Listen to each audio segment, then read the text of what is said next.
au chapitre 4. Muluka chapter 9. L'Écriture dit quelque chose d'intéressant.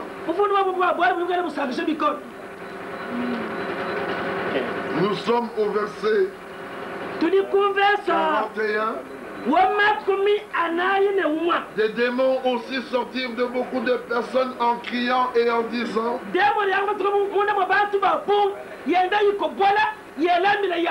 tu es le Fils de Dieu. Mais il les menaçait et ne leur permettait pas de parler, parce que ces démons savaient qu'il était le Christ. Qu'un homme vous dise que Jésus est le Christ,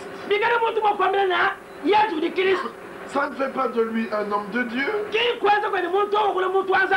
Il n'est homme de Dieu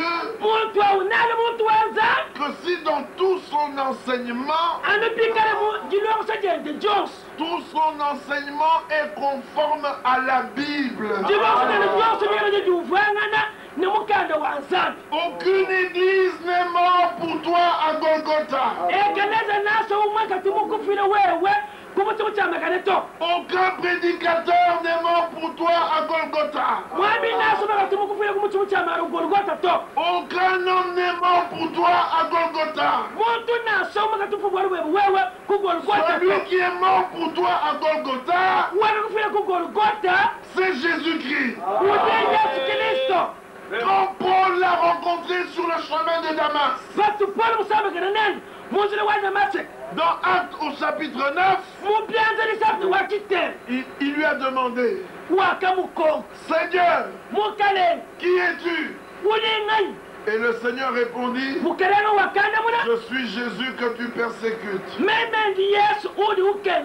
Et Paul lui demanda: que veux-tu que je fasse?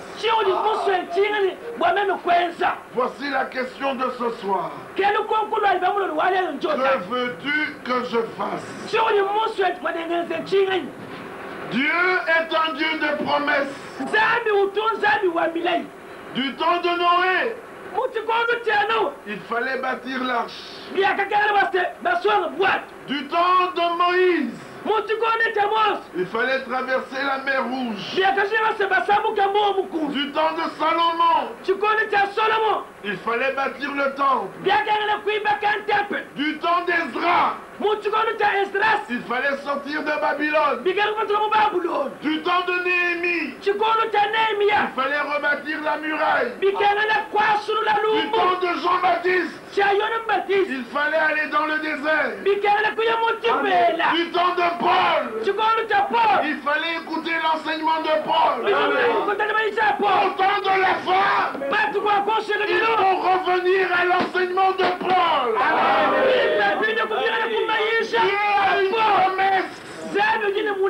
Dieu est un Dieu de promesses. Et Dieu donne la parole de la promesse. C'est alors qu'on reçoit l'esprit de promesse. Dans toutes les églises, on évangélise. Et dans certaines églises, on fait la divination. Et ils appellent ça des prophéties. Mais dans l'église du Dieu vivant, on proclame la parole de la promesse. Là où tu es, demande à ton pasteur: que dit la parole de la promesse? Où est-ce qu'elle se trouve? Du temps d'Abraham, Romains chapitre 9, regardez ce que dit l'Écriture à partir du verset 6. Ce n'est point à dire que la parole de Dieu soit restée sans effet. Verset 8. C'est-à-dire que ce ne sont pas les enfants de la chair qui sont enfants de Dieu, mais que ce sont les enfants de la promesse qui sont regardés comme la postérité. Voici en effet la parole de la promesse. Ça, c'est du temps d'Abraham. Au temps d'Abraham, la parole de la promesse était: je reviendrai à cette même époque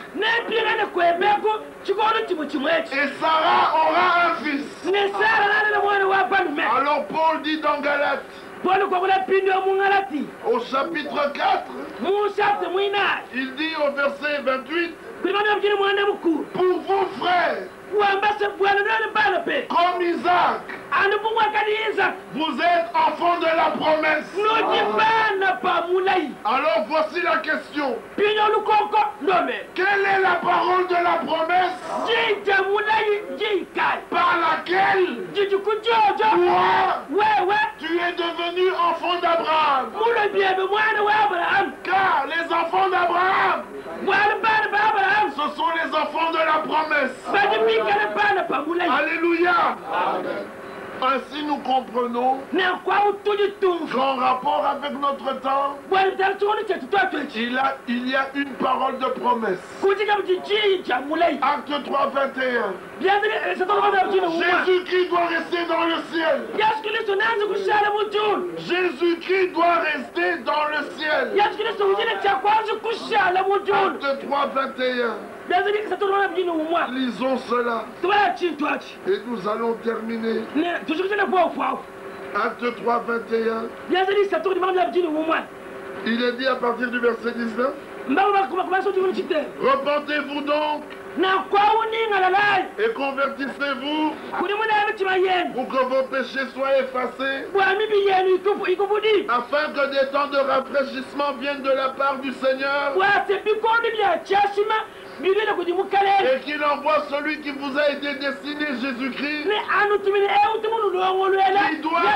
qui doit rester au ciel jusqu'au rétablissement, jusqu'au temps de rétablissement de toutes choses.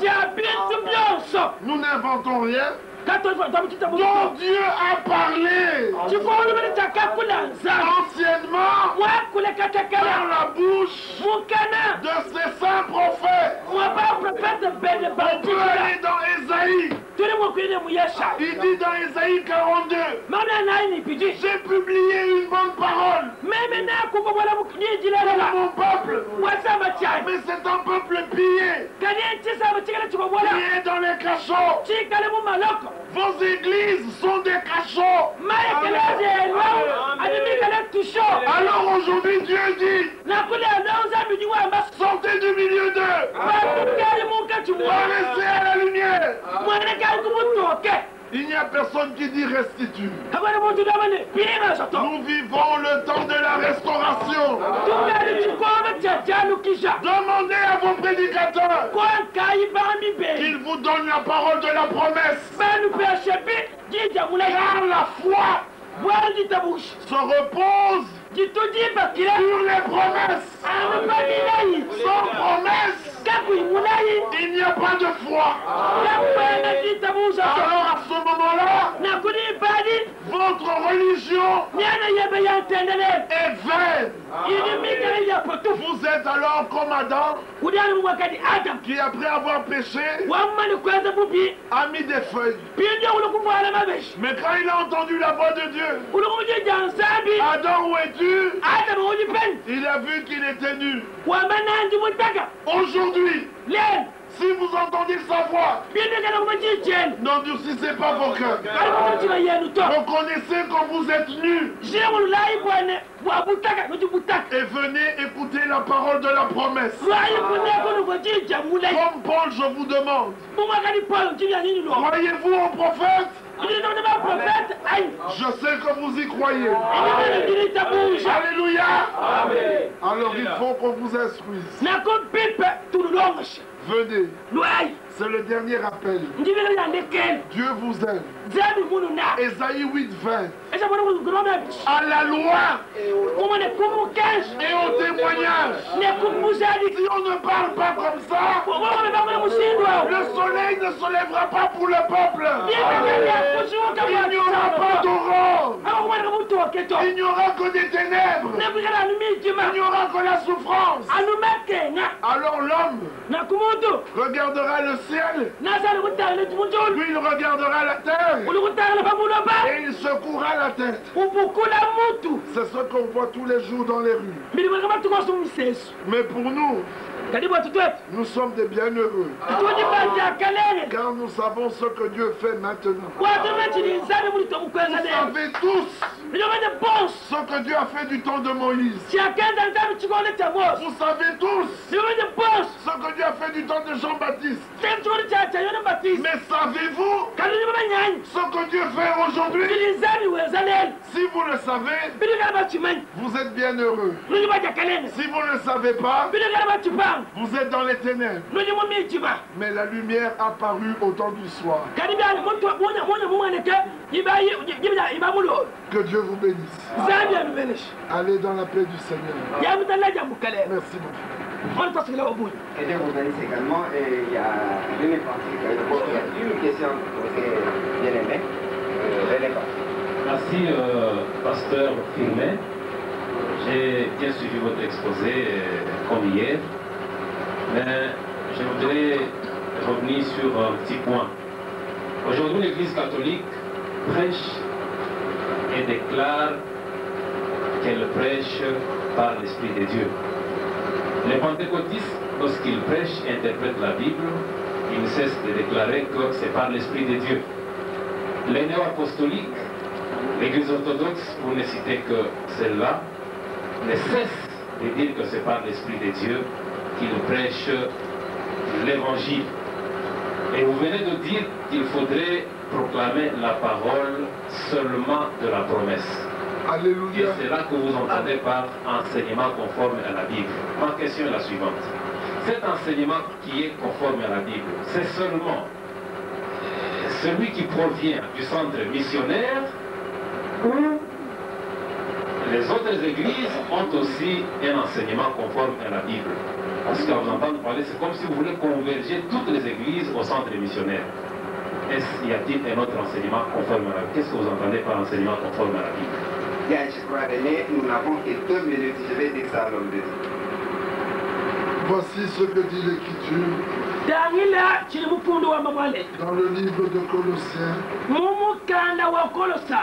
au chapitre 2. Écoutez attentivement. Je n'essaye pas de convertir les hommes au centre missionnaire.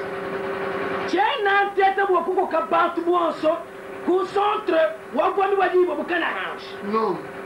Dans Colossiens 1, au verset 28, il est dit.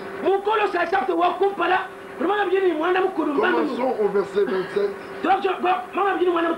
Dieu a voulu leur faire connaître la glorieuse richesse de ce mystère parmi les païens.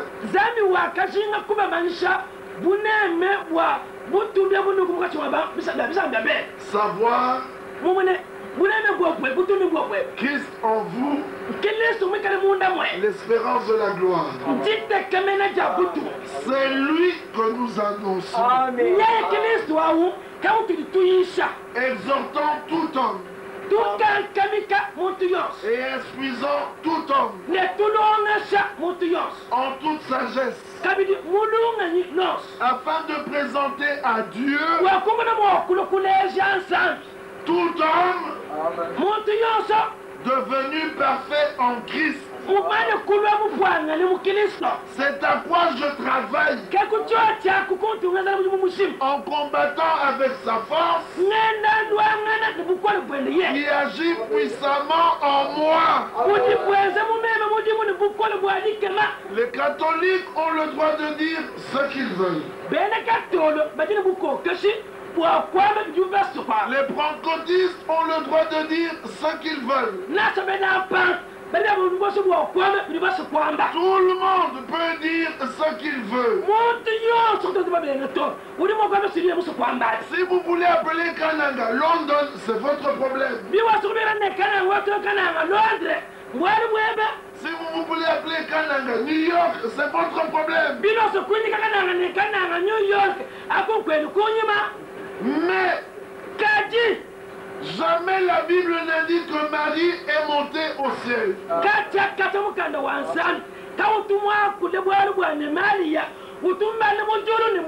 Quand nous entendons cela,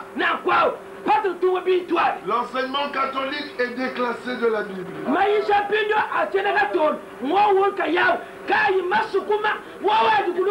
Quand les protestants nous disent, les pentecôtistes nous disent que les femmes peuvent prêcher,